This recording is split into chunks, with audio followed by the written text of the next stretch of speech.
నేను ఒక అభిమానిగా పవన్ గురించి ఇన్నాళ్ళు స్పందించాను. అయితే తనకు ముగ్గురు పిల్లలున్నారనే పర్సనల్ ఇష్యూస్ గురించి నేను ఎప్పుడూ మాట్లాడలేదు. వాళ్ళింట్లో వాళ్ళ గురించి మాట్లాడాడు అని యండమూరిని తిట్టారు. మరి వాళ్ళే వేరే వాళ్ళ గురించి మాట్లాడొచ్చా? ఇదే నా వికాసం.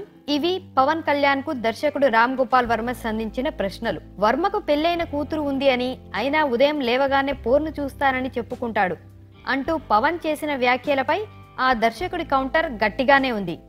పోర్ను చూడడం అనేది అనైతిక విషయం, అందున పెళ్లైన కూతురు ఉంది అదేంటి అంటూ పవన్ వర్మ నైతికత గురించి ప్రశ్నిస్తే 3 పెళ్లిళ్ల నైతికత గురించి వర్మ ప్రశ్నించాడు.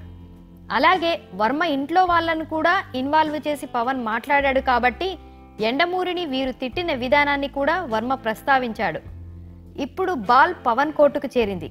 పోర్ను చూడడం అనైతికమా, లేక ఇద్దరికి విడాకులు ఇచ్చి 3వ పెళ్లి చేసుకోవడం అనైతికమా? తనేంటో తాను చెప్పుకోవడం వర్మ తప్పు అవుతుందా? ఈ దేశంలో పిల్లలున్న వాళ్ళు ఎవరు పోర్ను చూడడం లేదా? ఇలాంటి విషయాల గురించి కూడా పవన్ కళ్యాణ్ చెప్పాలి. పోర్ను చూస్తాను అని చెప్పుకోవడం వర్మ యొక్క వ్యక్తిత్వం మంచిది కాదు అనేందుకు రెఫరెన్సా?